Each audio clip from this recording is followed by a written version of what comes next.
यासीन आजाद साहब, मेरा आपसे पहले सवाल यह है कि इलेक्शन की तारीख देना किसकी जिम्मेदारी है, प्रेसिडेंट की या इलेक्शन कमीशन की? देखें, पहली बात यह है कि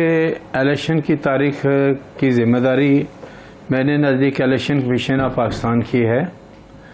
और अभी जो लेटेस्ट अमेंडमेंट है उसमें भी ये इख्तियार इलेक्शन कमीशन ऑफ पाकिस्तान को दिया गया है।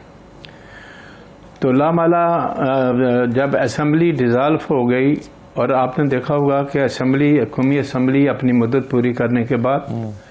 और बलूचिस्तान असम्बली और सिंध असम्बली अपनी मुद्दत पूरी करने के बाद डिज़ाल्व हो गई, लेकिन मुद्दत पूरी करने से पहले ही फेडरल गवर्नमेंट को भी 2 दिन पहले डिज़ाल्व कर दिया गया और 2 दिन के बाद जो है ना बलूचिस्तान और सिंध को भी हुकूमत ख़त्म की गई। तो ऐसी सूरत हाल में जो इलेक्शन 90 दिन के अंदर ड्यू होते हैं और मेरे हिसाब से नवंबर के पहले हफ्ते में ये इंतखाबात हो जाने चाहिए। अब नई जो सूरत हाल आपके सामने आई है वो बिल्कुल क्लियर है कि जैसे कि आपने सवाल किया कि इलेक्शन कमीशन जो इलेक्शन एक्ट के अंदर जो तब्दीली आई है वो तारीख देने का इख्तियार आपने जो है ना इलेक्शन कमीशन ऑफ पाकिस्तान को दे दिया। और मेरा मौक़िफ़ शुरू से यही था कि इलेक्शन कमीशन ऑफ पाकिस्तान भी अदालतों की तरह या दूसरे इदारों की तरह एक आइनी अदारा है और फ्री एंड फेयर इलेक्शन कराने की बेसिक जिम्मेदारी इलेक्शन कमीशन ऑफ पाकिस्तान की है, किसी और की नहीं है। अगर कोई ये कहता है कि जी केयर टेकर गवर्नमेंट की ये जिम्मेदारी है इलेक्शन कराना का, तो मैं उसे एग्री इसलिए नहीं करता कि केयर टेकर गवर्नमेंट से मामनत की जा सकती है, लेकिन जहाँ तक इलेक्शन कराने का ताल्लुक है वह इलेक्शन कमीशन ऑफ पाकिस्तान के अलावा और कोई आइनी अदारा नहीं है जो इलेक्शन करा सके। अब रह गया मामला एक कि 90 डेज़ में इलेक्शन हो जाने चाहिए। पूरी बार इस पर मुतफिक है कि ये इलेक्शन जो कि असम्बली वक्त से पहले डिज़ाल्व हो गई 90 डेज़ में होना चाहिए और ये पीरियड तकरीबन फर्स्ट वीक ऑफ नवंबर में पूरा होता है और वह election first week of November में होने चाहिए। लेकिन जो सूरत हाल आपके सामने आई है सही है कि ये सेंसिस का जो मसला आया और उस मामले को आपने टेकअप कर लिया, तो इलेक्शन कमीशन ऑफ पाकिस्तान को अगर जो हमारी कॉमन काउंसिल है उसने जब ये कह दिया कि आपने हल्का बंदियों के बाद इलेक्शन कराने हैं, तो अब हल्का बंदियों के बाद जब इलेक्शन कराने हैं तो इलेक्शन कमीशन ऑफ पाकिस्तान का ये कहना है कि मैं दिसंबर तक इस कार्रवाई को मुकम्मल नहीं कर सकते, हल्का बंदियाँ दिसंबर तक होंगी, लिहाजा इलेक्शन जो है वो फरवरी में कराने के लिए मजाज है। बहरहाल ये तो इलेक्शन कमीशन ऑफ पाकिस्तान का है, लेकिन बैसियत कानून के तालिब इल्म के मेरा कहना यह है कि जब असम्बलियाँ वक्त से पहले ख़त्म हो गई, 90 दिन की जो आइनी रिक्वायरमेंट है उसके अंदर इंतखाबात कराने चाहिए, लेकिन ये किसी और इदारे का काम सर नहीं है। इसमें अब आपने दोनों मौजूआत को दूसरे मौजू को भी साथ में शामिल कर लिया, इलेक्शन कमीशन का है। लेकिन सर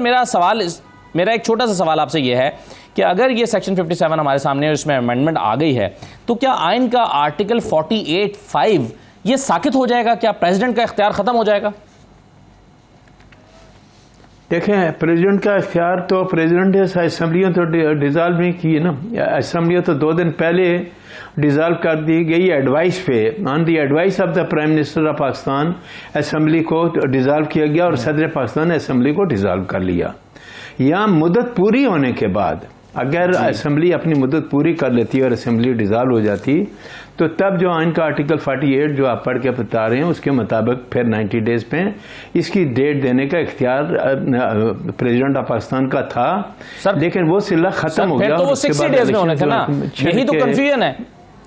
यासीन साहब। अगर ये डिसॉल्व ना हुई होती और ऑटोमेटिकली हो जाती फिर तो आर्टिकल 48(5) में तो 90 डेज का कहा गया है और ये उसी सूरत में कहा गया है कि अगर प्रेसिडेंट डिसॉल्व कर रहा है, और प्रेसिडेंट तभी डिसॉल्व कर रहा है जब वो अपनी मुद्दत पूरी नहीं हो रही और 90 डेज में प्राइम मिनिस्टर की उस पे कर रहा है रिक्वेस्ट पे या रिकमेंडेशन पे, तो तभी तो ये कंफ्यूजन है कि ऐसी सूरत ही में जो कि इस वक्त मौजूद है, ऐसी सूरत ही में तो प्रेसिडेंट को अनाउंस करना चाहिए, यानी तभी तो 48(5) हरकत में आएगा। नहीं, देखें, जब प्राइम मिनिस्टर ने आपको एडवाइस किया और प्राइम मिनिस्टर की एडवाइस के बाद सदर पाकिस्तान ने असम्बली को डिज़ाल्व कर दिया गया तो फिर प्रेसिडेंट का वो प्राइम मिनिस्टर की एडवाइस के बाद प्रेसिडेंट का वो इख्तियार मेरे नज़दीक एक किस्म का ख़त्म हो जाता है। फिर इलेक्शन कमीशन ऑफ पाकिस्तान की जिम्मेदारी हो जाती है और इलेक्शन एक्ट में तब्दीली के बाद मेरे नज़दीक किसी और इदारे की कोई जिम्मेदारी नहीं है सिवाय इलेक्शन कमीशन ऑफ पाकिस्तान के। जो ऑर्डर जारी किया है इलेक्शन कमीशन ने, ज़रा स्क्रीन पर हम दिखा भी देते हैं, कल भी हमने इसका हवाला दिया था। इसमें वो कह रहे हैं कि आर्टिकल 254 यानी 224 तो ये कहता है कि इलेक्शन 90 दिन में होने हैं, लेकिन 254 ये कहता है कि अगर अपनी उस आईनी मुद्दत में कोई चीज नहीं हुई तो उसके बाद भी वो कारगर रहेगी। लेकिन इसके साथ साथ अगर आप सुप्रीम कोर्ट का एक ऑर्डर देखें जो अभी हाल ही में आया है, उसमें वो ये कहते हैं कि अगर आपने 254 को इस्तेमाल में लाना है या लागू करना है तो इसके लिए, और उन्होंने इसके लिए इस्तेमाल किया है कि ये जो है एक सेविंग प्रोविजन है। Article 254 is merely a saving provision, और वो कहते हैं कि इसके लिए फिर आपको सुप्रीम कोर्ट में 184(3) में जाना पड़ेगा और सुप्रीम कोर्ट से परमिशन लेकर आपको इसको इस्तेमाल करना पड़ेगा, ऐसे आप नहीं कर सकते। ये ऑर्डर है सुप्रीम कोर्ट का जो अभी आया है। अब यासीन आजाद साहब मुझे ये बताइए कि आप 90 दिन की इस जो कदगन है इसको आप फलांगना चाहते हैं और 254 को लागू करना चाहते हैं, तो उसके लिए क्या सुप्रीम कोर्ट के इस ऑर्डर के मुताबिक सुप्रीम कोर्ट की परमिशन की जरूरत नहीं है? देखें, इलेक्शन कमीशन ऑफ पाकिस्तान ने जो अभी जो जजमेंट दिया है इसमें सारी की सारी जिम्मेदारी इलेक्शन कमीशन ऑफ पाकिस्तान पर डाली है कि इलेक्शन कमीशन ऑफ पाकिस्तान ने 90 डेज के अंदर इलेक्शन नहीं कराए। ये जजमेंट में तो बिल्कुल उन्होंने क्लियर कर दिया। इसका मतलब है कि ऑनरेबल सुप्रीम कोर्ट ने इस बात को एडमिट कर लिया कि इलेक्शन कराने की जिम्मेदारी जो है इलेक्शन कमीशन ऑफ पाकिस्तान की है, और इलेक्शन ना कराने की जो जिम्मेदारी अगर वो नहीं कराता तो इलेक्शन कमीशन ऑफ पाकिस्तान जिम्मेदार है कि उसने वक्त पे इलेक्शन क्यों नहीं कराया। ये तो जजमेंट के मुताबिक है। ऑनरेबल सुप्रीम कोर्ट के जो जजमेंट का जहाँ तक ताल्लुक है, मैं बिल्कुल उसे एग्री करता हूँ, और आर्टिकल 224 भी यही कहता है कि इलेक्शन अपने वक्त पे होने चाहिए। और यह आपको याद होगा कि जब पंजाब का मामला और KPK का मामला आया तो उस वक्त भी मेरा कहना यह था कि 90 डेज के अंदर इलेक्शन होने चाहिए। लेकिन मेरा कहना यह था कि अगर फ़र्ज़ किया किसी वजह से इलेक्शन नहीं होते, कोई नामसाद हालात होते हैं जिस तरह उस ज़माने में आया, फंड का मामला आया, लॉ एंड ऑर्डर सिचुएशन का मामला आया, तो मेरा ये था कि फिर 254 को जो है इस्तेमाल किया जा सकता है। और मेरे नज़दीक ऑनरेबल सुप्रीम कोर्ट ने जब 14 मई की डेट मुकर्रर की थी कि 14 मई को इलेक्शन करा दें, तो 90 डेज़ का जो टाइम पीरियड था वो उस वक्त पास हो चुका था, और उसके बाद जाके 14 मई की डेट दी। तो इसका मतलब है ऑनरेबल सुप्रीम कोर्ट ने भी जो डेट फिक्स की थी वो with in the period of 90 days नहीं की, 90 डेज का टाइम गुजरने के बाद की। और जो शेड्यूल ऑनरेबल सुप्रीम कोर्ट ने डेट दी उस पर भी इलेक्शन नहीं हुए।